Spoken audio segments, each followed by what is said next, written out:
ऐसे निकृष्ट व्यक्ति को कभी भी अपनी बेटी नहीं देनी चाहिए। जो व्यक्ति इस प्रकार के पुत्रों को या संतानों को अपनी बेटी देता है, वो खुद अपनी बेटी को और अपने आप को नरक में धक्का मारता है। सावधानी से सुनना, इस प्रकार के लोगों से कभी भी अपनी बेटी का विवाह नहीं करना चाहिए, चाहे वो कितना भी बड़ा धनवान क्यों ना हो। जो व्यक्ति नशा करता हो, शराब पीता हो, ड्रग्स लेता हो, स्मोक आदि करता हो, ऐसे व्यक्ति को कभी भी अपनी बेटी नहीं देनी चाहिए।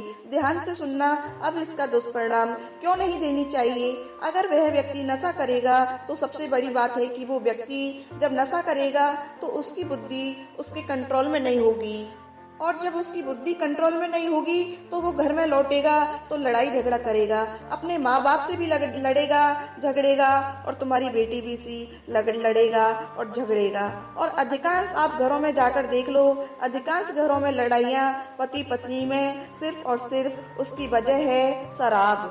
शराबी बच्चे को कभी भी अपनी बेटी नहीं देनी चाहिए, चाहे वो कितना भी बड़ा धनाढ्य क्यों ना हो।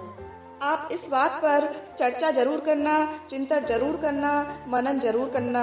हम जो कह रहे हैं सिर्फ अपने ऊपर मत लेना कि मैं शराबी हूँ तो आप गलत बोल रहे हो। ये सोचना कि आप अपनी बहन को या बेटी को या किसी रिश्तेदार की बहन बेटी को किसी शराबी को देना चाहोगे, चारों एंगल से सोचना, तब उसका परिणाम निकालना। फिर तुम्हें सत्य समझ आएगा कि ऐसे में तुम अपनी बेटी को दे पाओगे या नहीं दे पाओगे, वह सुखी रह पाएगी या नहीं रह पाएगी। उन घरों में जाकर देखो जब शाम को पति पी के आता है और गालियां देता है, जवान बेटियों के आगे उल्टी सीधी गालियां, जिनके बारे में कभी सोच नहीं सकते, वो ऐसी गालियां उनकी बहन बेटियों को सुननी पड़ती हैं उनके मुंह से। माँ के आगे बोलता है वो। तो जो व्यक्ति शराब पीता हो उसे कभी भी अपनी बेटी नहीं देनी चाहिए, नशा करता हो उसे कभी भी अपनी बेटी नहीं देनी चाहिए। अगर कोई दे रहा है तो अपनी बेटी को नरक में धक्का मार रहा है, उसे कन्यादान का कोई फल मिलने वाला नहीं है। पहले चेक करो, पता करो पीता तो नहीं है। और दूसरा व्यक्ति जिसको अपनी बेटी नहीं देनी चाहिए, जो व्यक्ति अपनी बहन माँ को नाचते हुए देखता है और उनके बीच में रहकर खुद नृत्य करता हो, ऐसे व्यक्ति को कभी भी अपनी बहन बेटी नहीं देनी चाहिए। पूछो क्यों? हमारी बहन बेटियाँ, हमारी माँ नाच रही हो और उनके साथ हम भी नाच रहे हो। पर्दा खत्म हो गया जब वह माँ को नाचते हुए देखता है। हमारे गांव में, ब्रज में तो ये रिवाज था, शादी फंक्शन इत्यादि की बात अलग है। जैसे घर में कोई शादी हो तो उसमें तो सारे परिवारजन इकट्ठे होकर नृत्य करते हैं, वो एक विषय अलग है। उस विषय को छोड़ दो, कोई विषय ही नहीं है, पार्टी हो रही है, फिल्मी गानों पे सब बहन बेटियां नाच रही हैं, जवान बहन के साथ भाई नाच रहा है। इस तरीके का जो माहौल है, ऐसे लड़के को कभी भी अपनी बहन बेटी को नहीं देना चाहिए। तीसरा, जो व्यक्ति अपने माँ बाप की इज्जत ना करता हो उसे कभी भी अपनी बहन बेटी मत देना, कभी भी बेटी का विवाह उससे मत करना।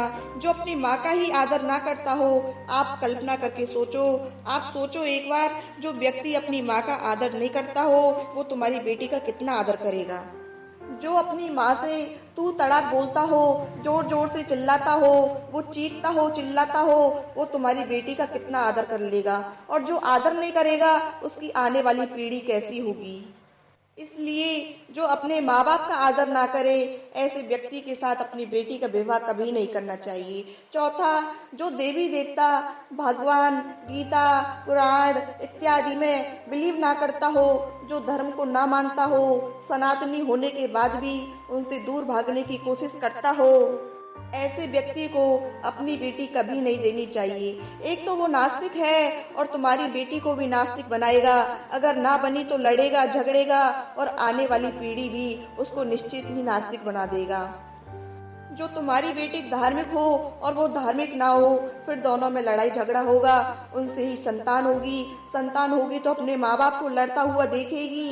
वो माँ बाप को देखेगी कि आपस में कैसे लड़ रहे हैं, दादा दादी की रेस्पेक्ट नहीं करते हैं, ये भगवान की रेस्पेक्ट नहीं करते हैं, ये धर्म के बताए हुए मार्ग पर नहीं चलते हैं, तो उसकी आने वाली पीढ़ी भी ही नास्तिक होगी। और नास्तिक उसी को कहते हैं जिसने हमें जन्म दिया है, हम उसी का आदर करने से मना कर दें, वही नास्तिक होता है। और इन्हीं कारणों से हमारा जो वंश है वो गलत दिशा में चला जाता है। इसलिए इन 4 प्रकार के लोगों के साथ कभी भी अपनी बेटी का विवाह नहीं करना चाहिए। चाहे घर में पैसा कम हो, लेकिन संस्कारी बच्चों के साथ में अपनी बेटी का विवाह इसलिए करना चाहिए जिससे आने वाली पीढ़ियां भी आपके वंश में सुयोग्य संतान प्रकट हो, जन्म ले, वंशज हो, वो संस्कारी हो, जिससे अपना भी कल्याण कर सके और आने वाली पीढ़ी का भी कल्याण कर सके। इसलिए इस प्रकार के व्यक्तियों के साथ कभी भी अपनी बेटी का विवाह नहीं करना चाहिए। तो दोस्तों, क्या आप मेरी बात से सहमत हैं? आप अच्छा बनने का प्रयास कीजिए, अपने लिए नहीं, अपने देश के लिए, अपने परिवार के लिए अच्छा बनना सीखो। बुरा बनने में टाइम नहीं लगता, 1 सेकंड लगता है बुरा बनने में, अच्छा बनने में जीवन लगता है। और इसलिए अच्छे लोगों की इज्जत होती है, बुरे लोगों की नहीं। इज्जतदार बनो। हाँ, एक और बात, इज्जतदार आदमी ही इज्जत दे सकता है, बदतमीज किसी को इज्जत नहीं दे सकता। प्रॉब्लम ये है कि आजकल इज्जतदार लोग कम हैं। जहाँ चले जाओ घरे आ रहे हैं लोग एक दूसरे को। इज्जत देना सीखो, आदर करना सीखो। आप खुद अच्छे बनो, आप अच्छे बनोगे तो आपको देखकर 4 लोग अच्छे बनेंगे। तो दोस्तों, कैसा लगा आज का मेरा ये वीडियो? अगर आप लोगों को मेरा वीडियो पसंद आया हो तो मेरे वीडियो को प्लीज़ लाइक करें, चैनल को सब्सक्राइब करें और अपने दोस्तों के साथ वीडियो को शेयर करें। धन्यवाद दोस्तों।